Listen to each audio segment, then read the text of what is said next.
Ilana Razbash, and this is Radio Architecture.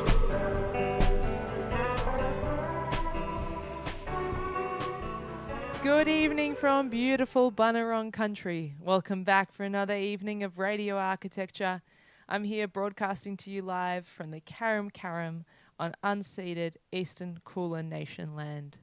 As always, you can text us and join the conversation on 0493 213 831. My guest and conversation partner this evening is Sarah Mote. She is a senior UX, UI and product designer, currently contracting with Priceline. With a background in fine art, industrial design, and digital production design, she has worked internationally and across industries, from designing manual toothbrushes for Oral-B Braun to Procter & Gamble in Germany, to roles at NAB and Bendigo Bank, Stacks.io, Myob, and the health tech startup InstaScripts, now owned by Wesfarmers. Today, she is the leading designer of Priceline's new e-commerce and e-pharmacy app. Her work has shaped products used by millions, including Bendigo Bank's online banking platform, NAB's digital home lending experience, Myob's sales and purchases, and the early designs of InstaScripts. Sarah is known for creating intuitive, human-centered design experiences, building design systems, and championing accessibility. She was recognised by ADP List in 2024 as one of the Australia's top 10 mentors, and early in her career received recognition from the International Design Excellence Awards and the AGLA Ideas New Star Design Award. With her work recognised both locally and internationally, Sarah's passion remains the same, using design to improve how people live, work and connect. Welcome to the program, Sarah. Thank you so much, Ilana, for having me today. This evening, it's super exciting to be on the show. So good to have you on. Listeners will see that I'm alone in the studio tonight. You are dialing in, and I believe you are a Melbourne local, so you're also in Bunurong country tonight, aren't you? I am. I absolutely am. That's awesome. You're the first UI UX designer I've had this conversation with, and I'm reflecting on why it's actually taken me 103 conversations. You're lucky number 103 to get a UI UX designer in. And you create the experiences of something we touch and hold and engage with every single day. Most of us would struggle to go 24 hours without our phone.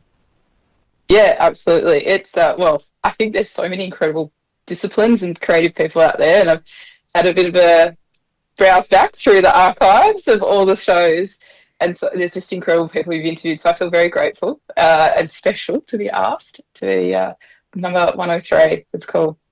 Take us back to the beginning. There's a question I like to ask all my guests, and that's, what's your earliest memory of a building or place? I've been thinking about this, of how I'm going to answer it, because I think it's just locally for me.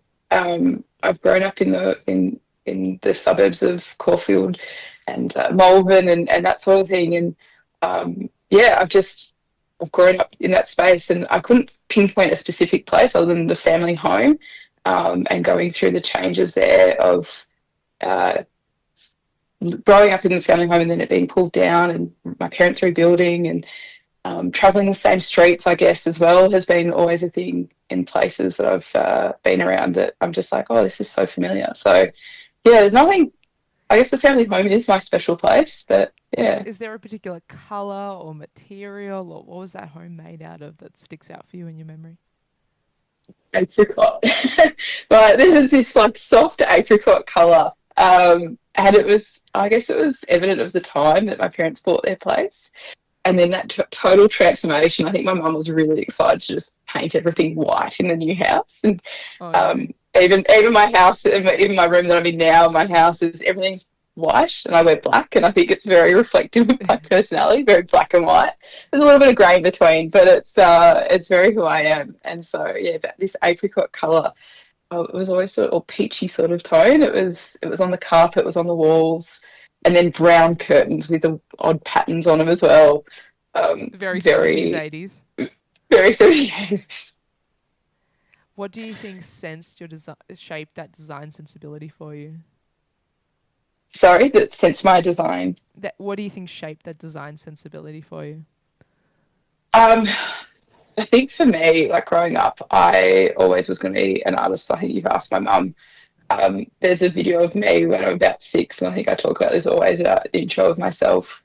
I was at school and I asked, what do you want to be when you grow up? And it was always, I want to be an artist. I had my Legionnaires cap, floppy hat on and everything. And it was just, I think it just has always oozed out of me. I don't see the world in any other way. I think some people see things in words and, sounds and things like that. I feel it through colour, textures and emotion more than anything, and how it makes you feel and it makes other people feel as well, which is, I guess, what's led me through my whole career and journey from fine art, as you were saying in the intro, from fine art to industrial design to digital design, and that shift, and how do you create that experience and emotional path. I'm interested in how those pivots came about for you. Did you pursue fine art studies first, straight after high school? So when I was at school, I didn't know about industrial design or anything. I just was like, I want to be an artist. This is it. I don't want to. And then my mum dragged me in year 9 to universities to go get a feel, because I was like, I'm never going to get into uni. This is not going to be for me. I'm not going to finish school. And she dragged me along, and I got to see and learn about industrial design, architecture, and I had thought that I wanted to go into architecture, but then that kind of freaked me out, because I was like, it's so big, that there's so much maths involved, and it's a big responsibility. And that's got to be the greatest misconception. There's absolutely no maths. You've got calculators now. Just want to tell everyone there's no maths involved. Don't let the fear of maths stop you from pursuing this career, listeners. Well, exactly. I probably should have gone down that path, but you were frightened there was something that wasn't welcoming at the time. I think it was the overwhelm for me at the time. And I had this dream of always being an artist, but I didn't understand what that meant. And, the parents always like, how are you going to make money out of this? How are you going to make a living? Have a profession, get a job. Get a job, Sarah. And then I looked at interior architecture, interior design. And then when I found out about industrial design, I was like, oh, this is kind of a bit of a midway for me of creating something that's hopefully small enough for tables or furniture or automotive design. But I never lost this desire to be an artist. So when I got to year 12, my mum applied actually for me to go to the Victorian College of the Arts. It was like the only fine art degree, and I was like, oh, don't waste the money. She was the one helping me put my folios together and everything, because I was busy with year 12 and putting all the folios together. And we also applied for fine art photography court classes, TAFE things, industrial design at all the different, I think it was like 20 odd, I don't know, can't remember exactly the number, but it was a heap of places. And yeah, quite quickly, like the day after my media exam, the next day I had my first TAFE interview, and they were started pulling my work out of life drawing, and they said within 30 seconds, stop. And I was like, oh no, what's going to happen? And they were like, oh, we'll make you an offer, but you're going to get heaps of other offers as well. I was like, whoa. So that was really cool. And then I got offered fine art at VCA, and I really was passionate about getting into Monash industrial design, got both at the same time. And because Mum had dragged me to the universities every single year to talk to the Monash industrial design lecturers, I had a pretty good relationship, and picked up the phone and said to Mark Richardson, the lecturer at the time, and I said, what do I do? And he was sort of said, go do the fine art thing first, because you're probably not going to get back to it if you do industrial design. You'll probably continue on with your career, and you probably really need that release of creativity. And so, yeah, I went and did the fine art first. It was I'm really grateful for it, because I got to create for me, and I did a lot of at art school, as much as my parents were like, are you done yet? You sure? After about 6 months, they're sure you don't want to do industrial design. Where are you going to go with fine art? I was really grateful for it, because I got to explore more about who I was and what art meant for me. And so I responded to creating, and it wasn't just fulfilling a high school project or a university project. It was, how do I listen to myself and create for myself, which is tricky when you're in a course and you need to do all the projects, and then when you get into a job, you're creating for other people. So it's hard to find that balance and time to do it outside.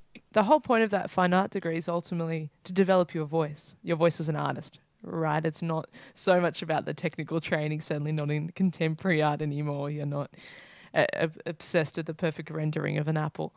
It's to find your voice. And how important do you feel those lessons have been in setting up the rest of your career? Oh, huge. I'm so, when you're in it, you kind of go, why did I make these choices? Maybe I could have skipped a few steps and I would have progressed further in my career. I'd be further along. I would maybe not have taken so long to get to where I am financially, or throughout the respect, I guess, through your career. Look, there are younger people that are, leads and in much higher roles, but I'm really grateful for everything that I've done, because I shifted from industrial design to UX, user experience, UX, UI, which is user interface, and it can be blended these days between product design or product experience design. It's forever changing, the titles, but digital app and website design is ultimately what I do, and creating digital experiences. And because I've done industrial design and I understand about textures and materials and production lines, I constantly am drawing on all those experiences and the emotional side of things from fine art and how pieces go together, to how do you translate that into an experience, of a checkout experience or a healthcare experience or a banking one. The experience of getting a home loan, what's that like? And those moments of delight that you can build into the experience that maybe, they're not written in a requirement written by a business analyst or the business itself. They're the things that you bring forward because of all the other parts of your journey of creativity that you've gathered. Yeah. That has given you that emotional intelligence and that empathy and that knowledge, hasn't it? Yeah, absolutely. So when was that moment you did industrial, you thought that was the dream that you'd gone on a spidery path or a snake path to get to? You finished industrial design, and then at what point does the pivot to UI UX come up? It's obviously quite a hard market in Australia for industrial design, because we don't have manufacturing here, isn't it? We don't have manufacturing here, really, and it's a really tough industry, I believe. At the time when I was going through it, it's male dominated, and I imagine it still is, which is tricky. There was about 6 girls in my cohort at the time when I was doing industrial design. So there was 20 or more guys in the course. So it was really a odd balance. But making the pivot, I thought I was going to kickstart my industrial design career. I'm very fortunate to have dual citizenship with Germany, and I was like, okay, I'm going to go to the UK, I'm going to get a job. People do that. That was around 2015, and I went overseas. I picked up with 2 weeks' notice and sort of just left. And I was like, oh, yeah, I can do this. No, I ran out of money pretty quickly.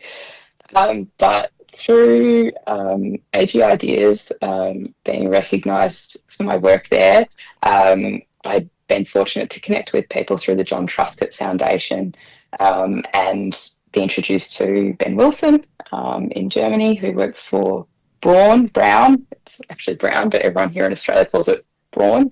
So it's Brown, not the Brown brothers. And yeah, had connections through him, and we'd been talking, and they needed to cover someone who was going on maternity leave, and he said, look, send through your portfolio, I can't guarantee anything. And I'd come back from running out of money in the UK back to Australia, and I was home for about a month before I moved to Germany, Frankfurt, and working in Kronberg, not speaking German really, just enough to embarrass myself, as I say.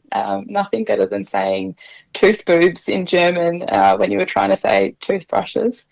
So that happened, and yeah, I moved to Germany. I was there for a year designing manual Oral-B toothbrushes, which I'm really proud to say they're still on the shelves today. Hopefully they don't disappear, but if you get a charcoal or a green tea toothbrush, they're the key ones, and it was pretty cool. I've got my name on patents now for being involved, Wow. and the IO toothbrush, like seeing the time of, seeing that being from a concept to reality now is really cool. And then I came home around 2016, into 2016, got headhunted by Arnott's, moved up to Sydney after being home in Melbourne again for like 5 minutes, and shifted from, it was up in Sydney for a bit. That wasn't for me, but walking, biscuit lines and watching packaging, I learnt so much as well in that time, and came home and then was sort of like, what do I do? And was doing some odd jobs. I ended up in commercial flooring, of having this design crisis, working, doing like Joan Kersner Hospital flooring, and Royal Hobart Hospital as well. I was flying down to Hobart doing quality assurance, like, QA documents for them. And it was just putting on boots instead of being behind a computer, which was really different. That's such a funny overlap. Both those projects are designed by Lions, a practice that I formerly worked at. Yeah, right. That's so wild. And then, after when I was at 491, a friend of mine who had been at Boeing, my friend Paddy, we'd been talking overseas and talking about user experience. It was really taking off at that time, and he was coming back to Australia as well, and because he was working for Teague at the time, and he was like, I'm going to do this course, and he's like, you should do it as well. I was like, oh, more study, my parents are going to kill me. Because finding an industrial design job here it's just, you'd apply and you'd get nothing back, or you'd sort of you'd apply for somewhere and it's not your dream job, or, how many burger wrappers can you do? And, I've had some great experiences doing those sorts of things, but it was just sort of not really filling my cup the way that I wanted to. And so I did a 12-week course in service design, and I did a 12-week course in user experience design, and then landed my next job at a startup or scale-up Stacks.io, not the sports brand that it's known today, but pretty similar logo. And I sort of then shifted to digital world, and I've kind of been sprinting since then, going from job to job, but and working on really cool projects as well. But it's the shift has been good for me. The fear of designing a physical product and not getting the draft right and it being sent off, and you're like, oh no, I can't fix this, has been like a bit of a relief, because with code and tech, there's places there's things in check to check things, and if you make it oopsie, it's reasonably pretty easy to fix. So if you make a typo, you can fix that, the colours or whatever else. So it's a bit less stress in that regard. But it's been a bit of a shift along the way. But how is farewelling that creative space? Because I know the physical, rather, all your roles have been very, very creative, but farewelling the physical world and probably the role that really strongly identifies as being a designer and an artist and a sculptor even of sorts, a creator, and then moving into the digital space that is more corporate, that is more situated in tech, that is a new frontier. It's quite a big shift. It's a massive shift. It's one, the words that are coming to my mind is one that I mourn, because I do miss it. I miss the physical, I miss the texture, I miss the tactility of things, the fuss over a part line, the fuss over a colour, how much, glitter or, the finishes of products can be. I think if the opportunity arose and I could shift back and still be, doing industrial design, but sort of at the same level that I'm at now, I'd love to. But I think there'd be a massive learning curve for me to relearn software as well. I wasn't the world's best 3D modeler or the best sketcher necessarily, but I do mourn it. And I think I take personally, like in terms of buying products or anything, I really take great care in it. And look at how is that made. Maybe it drives most people crazy because it's like, Sarah, just make a decision. Oh, just buy it. It'll be fine. It's like, I need to think about this because how is it made? Will it last? Where does it come from? Who are the designers behind it? You know, what's the brand and what all those? There's 101 questions that happen. And you can't go to dinner or anything either without looking and picking up a glass. I don't know if you're like that, but, you know, like, oh, where was that made? Or who made that? And, oh, that's interesting. And then Googling it as well. I have that with buildings and building materials for sure. Yeah, thankfully right? not the immediate object. I appreciate the immediate object in front of me, or the dinnerware, to extend your example. Love a thing of beauty is a joy forever. But it's more my physical environment immediately as an architect that I'm always scanning, always looking. Yeah, right. It's a thing. You know, it's how it makes you feel, the spaces, and for me, it's how the object makes, you know, how the weight of it in your hand, or the finish of it, and you're like, oh, I wonder what happened here, why didn't they do this, or whatever it be. If there's a little bump or a part line, like, oh, was that, you know, imagine the conversation that was happening around that table or in that meeting, and the arguments of like, oh, we've got to get this done and got to get it out, and we're going to have to deal with that part line or whatever it be. And I do miss that side of it, but the way that I'm looking at digital design these days is, again, that experience, that emotional side, and the way that I look at, I guess, like, you know, colours and textures and elevation, you know, the shadow line or something in an app.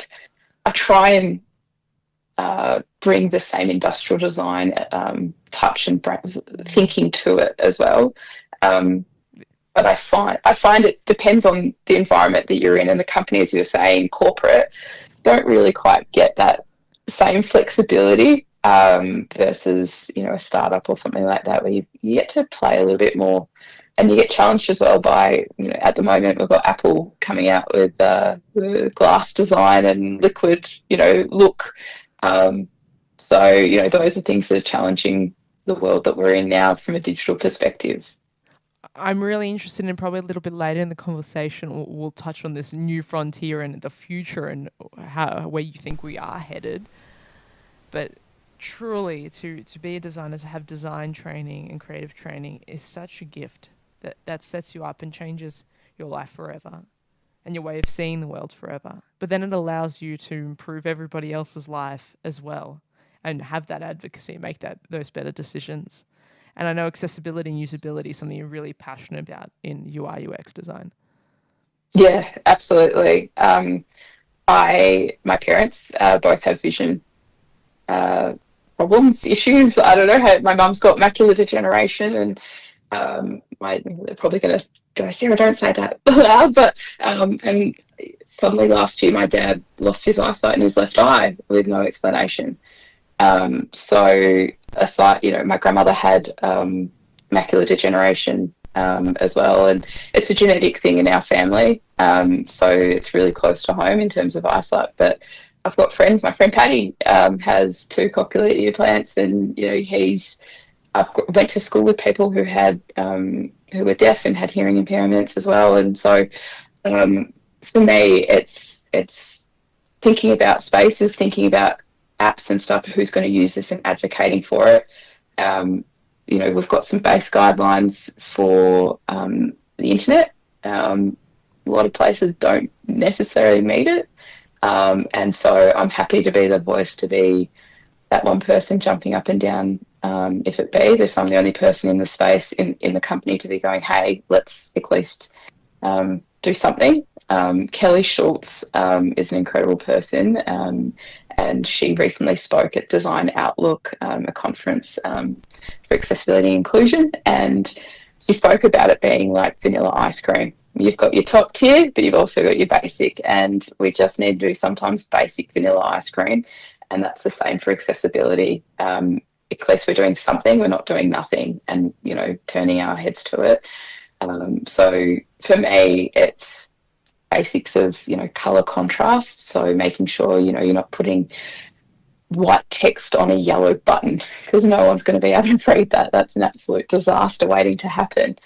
And even making sure font sizes. So I don't know about yourself, but my parents, they're the ones increasing their font sizes on things and needing it much bigger on our small devices.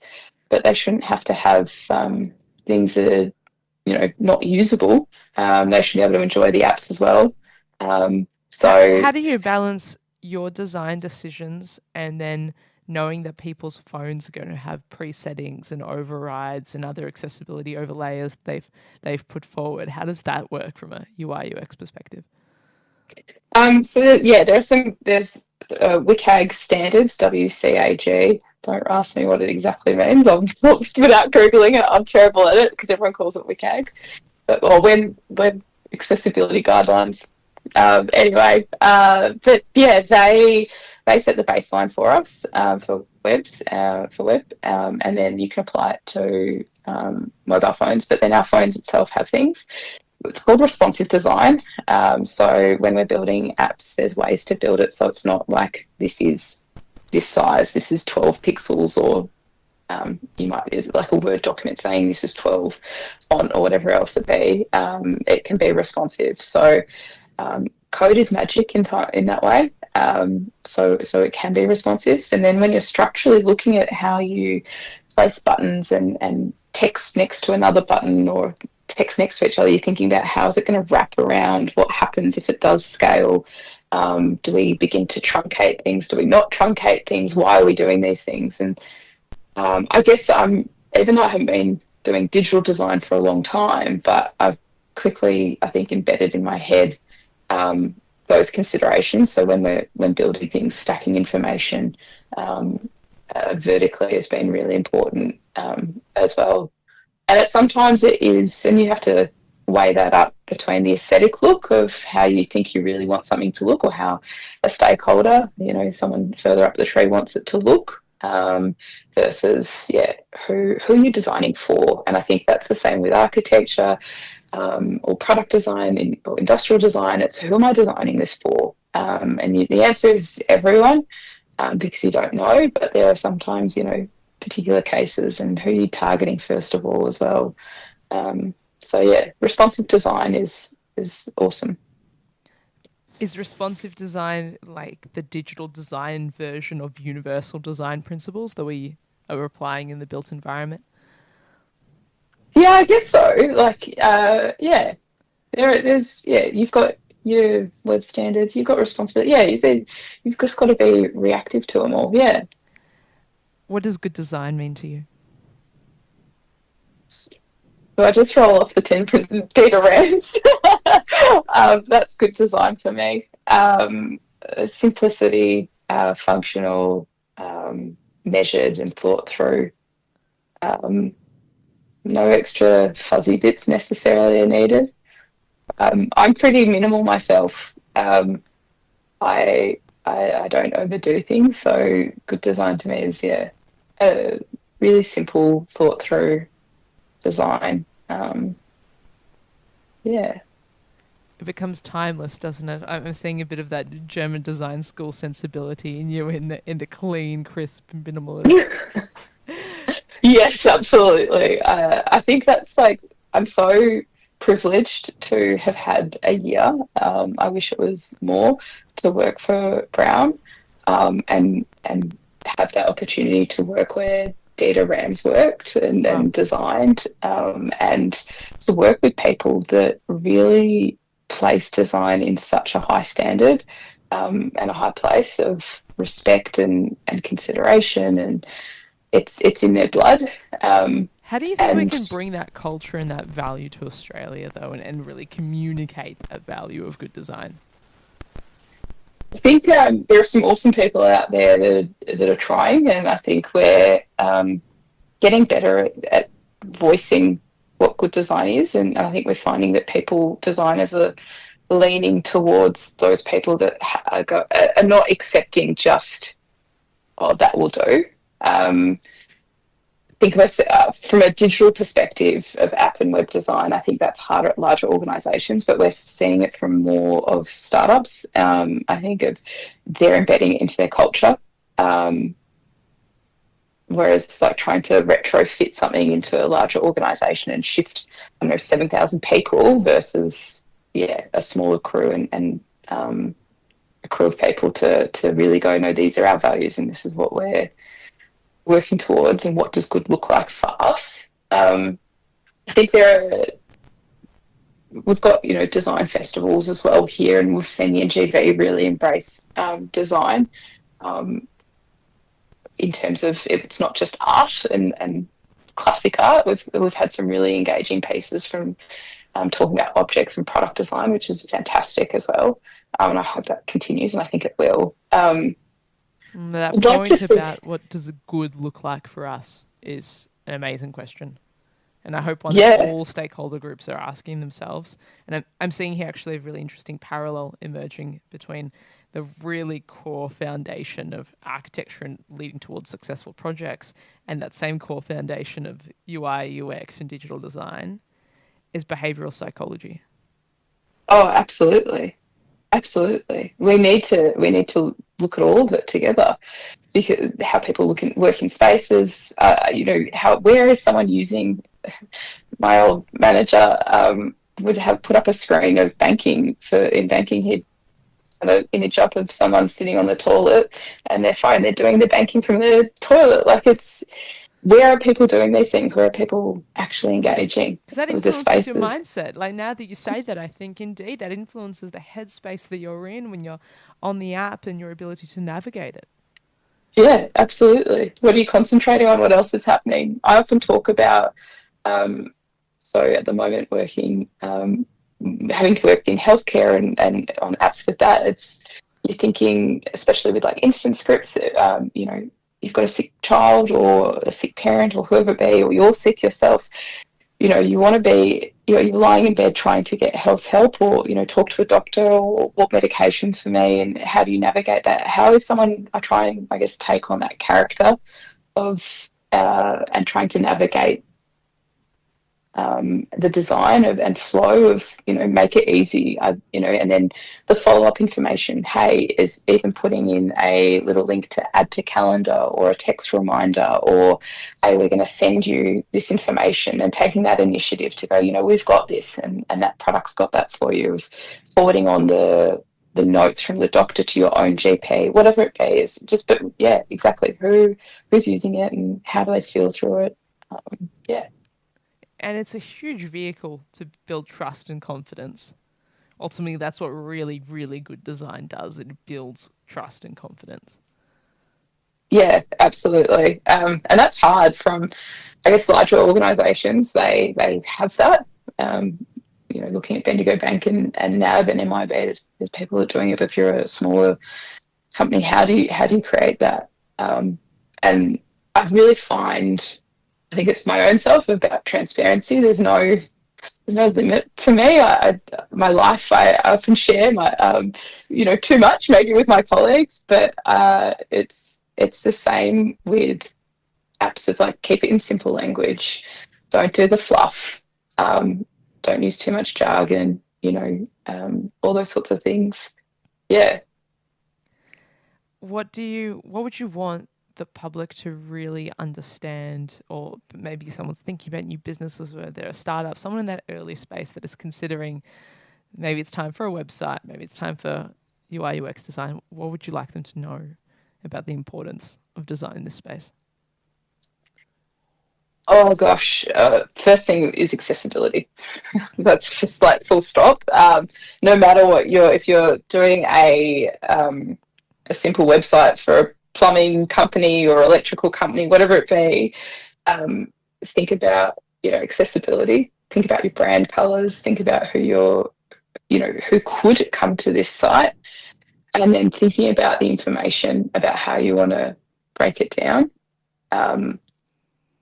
and what's your story of, and I think that's really important, and connection between people, because even though you're maybe a service, if we're thinking sort of like a website sort of thing, how do people connect with that? There are people behind that service. There's always someone behind the screen. There's people behind the designers of the app, there are developers there are real people there. So how do you tell your story and make your voice clear to them, to who will engage with you? I think that's the same with app design as well. It's the basics of like accessibility, but also what do you want people to feel when they open the app? That, first impressions count. What's the splash screen, or what's the homepage? What's the message? What's the first thing someone's going to read? What do you want them to connect with? Rather than being like, buy now. How else can we connect with people to engage with them emotionally? Very good lessons. What's the hardest design lesson you've had to learn? I'll better pull out my notebook. There's a big list, but sometimes backing down. I guess I can be a bit stubborn with things. Pick your battles. Pick your battles, pick your battles and bite your tongue. I think also sometimes Ben Wilson taught me this and kept saying to me always, words of Virgil Abloh, who's passed away now, but trust the process. It's been hard. That's probably been the hardest one, to trust the process. I think I'm getting better at it. But it's been pretty hard, I think, because you just want now. Sometimes as a designer, I think you can already see where you should be. My brain works probably at 100 miles an hour, and not necessarily everyone is on the same page and can see through all the forks of the road and what can happen at each end. And you're going, okay, well, I've explored those mentally. This is the right answer. And you have to sometimes let people just go down the wrong path, and you're like, I told you so, this is a thing. Communication and bringing people on that journey with you. Yeah, show, don't tell is really basic. Especially, I think we got better at it through COVID and working online, sharing your screen, showing the mess. But if you're talking about something, sharing what you're talking about, and I think people really like to see the construction.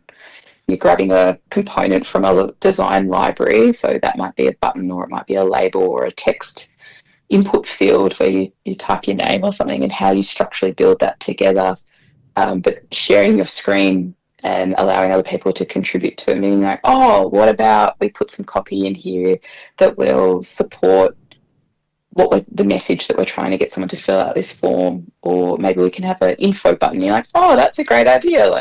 So rather than verbally going, oh, we should put a button there or something, and do a couple, 5 input fields of things, of, your name, your address and date of birth, but doing that together. And I think that's the same with, I don't know how for architecture, but certainly I reflect on industrial design. You start from your scrappy sketches, or maybe post-it notes, or, smaller bits of paper, and it has to be dirty, but then you pin those up and you have those reviews. And then you go back and you take a couple and you've got feedback, and you start to build the drawings up as well again. So being messy and showing is really great as well. I think architects aren't so good at showing the mess and showing the process and bringing people in. We always want to front clients with the perfect idea or the perfect solution or something we're really super confident about, or really, really good options. And sometimes you have to have that design humility, or even still the confidence, trusting that you can take them on that journey. You can show them some of the mess, some of the process, some of what's been explored. Even do some of the more workshop type experiences with clients early on to build that trust, right? And then deliver your great idea, and everyone's got buy-in by that point. Oh, totally. I think that's coming from industrial design, where it was sort of like you'd squirrel away and do, especially in a job, you didn't want to look, I personally didn't want to look silly, or that, you'd spend extra time on something, even on a drawing. because you didn't want to look like, oh, I can't do it quick enough or whatever, it's not good enough. That humility of being able to put it away and it not be perfect, that took me time to break in my own practice for digital design as well. What is good enough anyway? Well, exactly right. What is good enough? Nothing is. Everyone's got an opinion, and you can tweak things and change things all the time. So, done becomes the enemy of perfect. And I imagine in your digital space, your turnaround times and the progress is so important. And are you using more agile project management frameworks now, the kind of iterative way of working instead of the more traditional waterfall methods of slow step by step? We wish, Ilana, we wish. I don't know if you've heard of the term Wagile, which is this waterfall agile balance, where if you say it's agile, but it's still this waterfall process. Waterfall being the sense of you just do A, B, C, D, and you don't come back.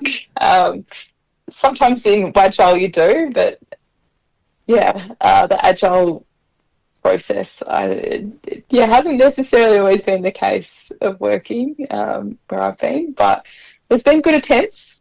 And if you have enough, we use Jira, which is a platform where you've got tickets and things like that, and those tickets have notes on them. If you imagine a post-it note from one column to the next, that's what it's meant to be, and you're meant to be able to bring it back, to column to the left versus column to the right, but doesn't always work that way. Is that timelines or deadlines are, we've got to just use the word ship it, and you've just got to send it out and go for it, and that's it. Perhaps it's part of that behavioral and environmental psychology piece of clients being ready for change, and also the teams doing the design work have to be ready for change.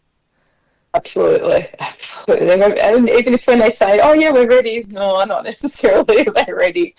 But hopefully I think we make progress, and bit by bit, and move the needle a little bit along the way. Do you also find in your work that people can always tell you what they don't like and what they don't want, and can rarely tell you exactly what they do want? Well, 1,000%. It's, I don't like this, I don't like that. It's okay, so what do you want? Oh, you'll work it out. Okay, sure. I'm a mind reader. And then you and that's where I guess like me sharing my screen and doing workshops with people, just being on a call and working with people, is showing them, what about this? Does this hit the mark? And almost guiding people as well to what you want. I remember at university we did, the 3 concepts.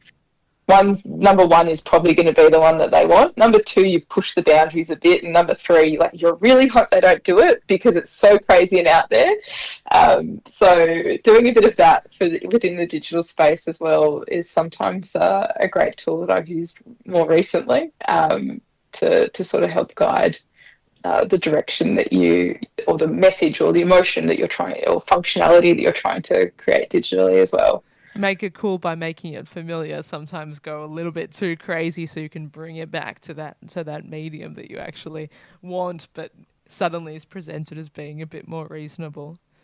Well, absolutely. And if you put, a bright colour or something really out there that's from their colour palette, and that application, even though the structure of everything can look the same, they can immediately dismiss it, and you're like, okay, cool, we're directing them this particular way, and you're like, but that was one of your brand colors, but anyway, that's all right. But there are little ways in digital to shift things as well, which is great to be able to do it, rather than just having to be completely crazy, because you don't get that flexibility, I think, from physical product design. You could, do a squiggly line and that's something really ornate, and that's not the aesthetic that they're really wanting to go for. So you can play a bit easier there to shift the conversation. But in digital, ultimately, it's a lot of squares with either sharp edges or radiuses on them, round corners, and then you just pick a number of, how big do you want it, how many words do you want in the button, and those sorts of things. So it comes a bit bland, but Yeah. Everyone has an opinion about it.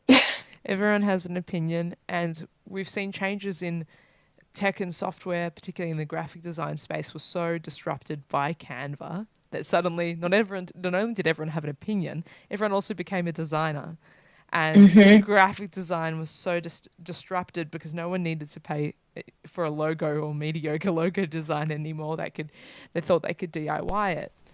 I'm wondering, has a similar phenomena happened with AI and AI's ability to build and write mediocre quality apps?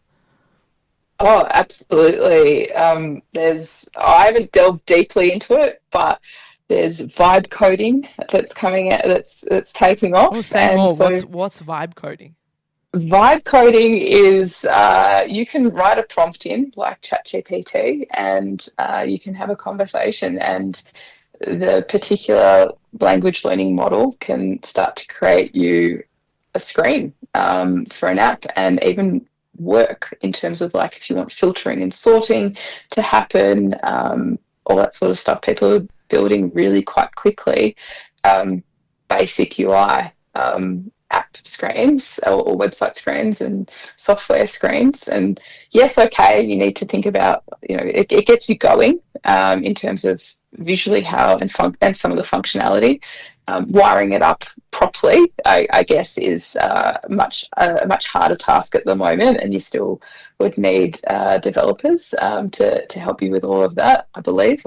Maybe someone else will have other thoughts, but there's a big shift happening at the moment in terms of creating screens. And you look back to Windows 95 sort of styling of a desktop screen or buttons and that aesthetic. We've really gone flat now, and we've got a little bit of shadows occasionally, depending, but we've lost, the Windows 95 aesthetic of grey buttons and those sorts of things. But you could put that prompt into one of these equivalents of ChatGPT or Grok, whatever it be, and start coding and say, make it look like Windows 95, and before you know it, you've got Y2K is back. Y2K's back, baby. It's on. Yeah. Yeah, it's crazy. It's really crazy. It's kind of scary, I guess, for myself as a designer and how to stay relevant. And that's always the chase as well, I think, as a creative, whether it be industrial design, architecture, is how do you stay relevant and keep up with the tools? And we've had the tool that I primarily use at the moment is Figma. It's kind of not quite like Canva, but you're building rectangles and squares and stuff, and that's the primary tool. But anyone can use it. And there are other. We had Sketch beforehand, and there were much more before even I had started. But those tools are ever evolving, and keeping up with them is pretty hard, I think. But I think that's where our principles of design and art history as well, which I'm really grateful, going back to the point of fine art, that I have those groundings, because it doesn't necessarily matter about the tool that I'm using. But yeah, I can adapt to that, but I can apply the same sort of techniques to them and thoughts. Absolutely. Where do you see the next leap headed to, or that next opportunity in digital design and UI UX design? For the next leap, I think things are going to get a lot faster. I think if you've got an idea and you're sitting at home and you don't know where to go, I think people will be turning to these language learning models and starting to type in and start building. I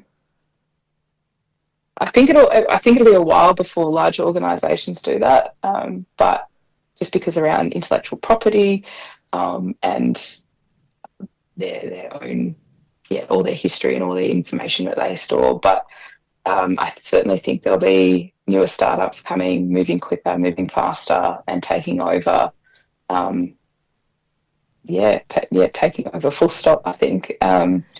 Do you still see a role for the creative ruling the machines in effect, that if some of these jobs get taken by AI, particularly maybe some of the lower level design jobs, because I think we're really risking that across the whole design industry. Some of those entry level student jobs, grad jobs, simple basic tasks that you would have gotten beginners in their career to do, get taken over by AI. Surely there's still going to be senior leaders, senior thinkers who are running that. I think look, I hope so. I think there'll be. It's hard to say, but we're talking about the behaviour or the emotional side of things, or the textual or the sensual. I don't know, maybe phones will start emitting smell or something like that, and, making a unique smell when you visit their page, and this puff of perfume comes out of your phone when you go to the electrical or plumber page. I don't know. Heaven forbid another plumber page. Yeah. Why does it smell like sewage? We can fix that for you. Here's a clean smell. I hope there will be. I think design thinking and human thinking will still be there. I don't think all the books out there that exist on human behaviour and design history and design what we know, and all the apps that that have been created will answer all the questions for us. And I'm not sure that we'll be able to have in terms of problem solving and uniqueness of how we think about solving problems within constraints, that it will necessarily, maybe I'll be eating my lunch and eating my words again, I don't know, if I listen back to this in a few years, but I just don't, I'm not convinced at the moment that we'll lose for senior designers, but my heart, I get really worried about how do we continue to have design if we're not having junior designers come through. How do we train the next generation? How do we train the next generation? Exactly. So I think we have a responsibility as senior designers, lead designers, whatever it is our role is in industry, to continue to advocate for having graduates and juniors come through, and not just hire seniors, because we need to pass on the knowledge. We need to pass on experience and different situations, because even in the next 5-10 years, again, could be eating my words, but I don't see the need of us disappearing. Certainly the machines haven't learned the level of empathy and compassion, deep knowledge and deep listening that you need, and then to derive meaning from that, right? Humans are just animals who create meaning, to pull meaning from those ideas, to create good design. Absolutely. They can't do that yet. Not yet. I know. I saw a humanoid robot the other day doing the laundry, so that's pretty cool and crazy. So I don't mind outsourcing that one. Yeah, I don't mind outsourcing that one. That's fine. Please do my laundry for me. That would be great. But yeah. It's interesting that you don't necessarily maybe have as many forecasts for us into the future, even though you work at the frontier of tech, and perhaps, tell me if I'm wrong and assuming too much, but perhaps it's because you see how fast things do move that it's hard to then make those predictions. Whereas some of us who exist in much slower time, that we're able to make predictions, or maybe we have a bit more hubris in predicting what's going to happen. Yeah, it's moving very, very fast in tech. If you asked me back when I was doing industrial design, I sort of had an intuition about certain things, about certain colours and trends that were happening. For tech, I don't have that internal intuition as much. But I'm actually, there was a TED talk that a friend sent me not that long ago, about a gentleman that had spoken about how the introduction of social media coming in, and how we actually need to slow down and put some guardrails in and not move so fast. And I know that there's conversations now, and he spoke as well again about AI. We actually probably should slow down a bit. And I think we probably do. And legislate around it. And legislate, yeah, absolutely. So I kind of hope that we do that first before, and we can, that's where the future is, but we've actually done the right thing of slowing down and putting some rules and regulations in place. But how do we, I guess one of the questions is, how do we stop people wanting more and more and more? And we see that with, technology for the next iPhone or the next whatever it Augmented be. glasses. Exactly. Yeah. We're happy to take, but being content with things that we have now, and even fixing or working with products that we have now, I'd rather see a shift for that versus trying to add more to this world. Let's fix what we've got. Happy to take, but at what cost really becomes the question. Absolutely. I want to ask you, who is driving these trends in tech? Is it still Apple? Are they still, in effect, the front runner of that minimalist or fine design, and everyone seems to be chasing and leapfrogging behind, or are there some other players that we should all be aware of? I think Apple is still leading, but I guess they've disrupted a bit with the glass part, where people have gone, oh, hang on a second, what's going on here? Say more. What's the glass part for listeners who haven't seen this? So if they haven't seen it yet, it looks like liquid. You can see through icons and menus. I haven't explored it all, but it looks a little bit. It's not as accessible. That's for sure. There's been lots of conversation around that, where the text isn't so easy to read. Like a hologram, like in the movies that we always saw, yeah, with transparent screens. Yeah, and you can change how watery it looks, how opaque it looks, or whatever else as well.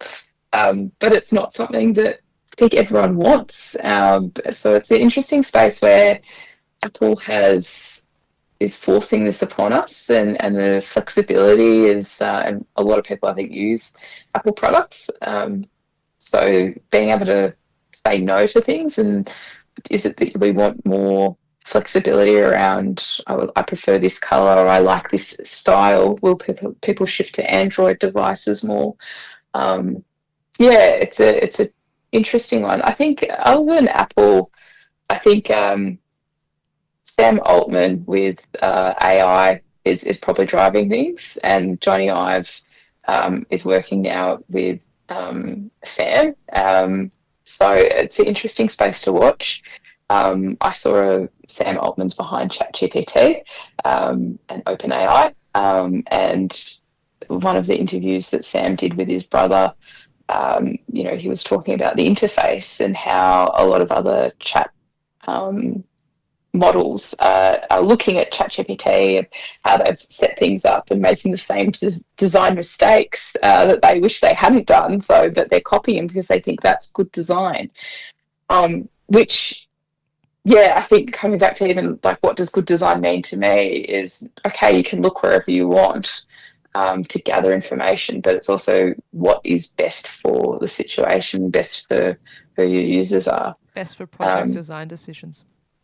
Yeah, absolutely. I think leaders of things, it's interesting to see. I'm hoping there'll be some. There's like teenage engineering who do soundboards and things like that for music creation, and they're really embracing brown design as well, which is really cool. So hopefully we get a bit of a nice blend of things coming soon. And I'm really hearing your big takeaway message was also be judicious about the design you consume and what you purchase, and make good consumer, good purchasing decisions. Pick that something that is beautiful, that suits, that works, that isn't going to end up in landfill. Absolutely. Think about, can I repair this? How can I fix this? That's super important. We have been through this and still go through this throwaway process, and I look at apps the same way.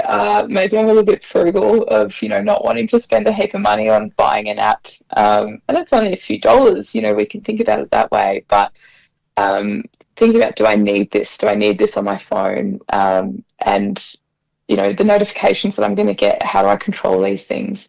it's kind of the same way of looking at a physical product and taking up space within your home or office or wherever it be, asking yourself why, and, you know, is this going to work for me, and the longevity of it as well. Yeah. Excellent advice, Sarah. I am mindful of the time, so I will ask my last question, and that is, what gives you hope? Well, what gives me hope? I think the passion of good designers out there, who are fighting the good fight in larger organisations, and challenging these larger organisations, especially from a digital point of view, and setting the standard for good design, and those that look back at the history of design and bringing that forward into the conversations today. Amazing. Thank you so much for joining me on the program, Sarah. No worries. Thanks so much for having me, Ilana. I appreciate it. Thanks for joining me for another evening of Radio Architecture with Ilana Razbash. This live show was broadcast and recorded in the Radio Karam studio on Bunurong Country. You can replay the show wherever you get your podcasts. Thanks for tuning in and supporting community radio. Take care.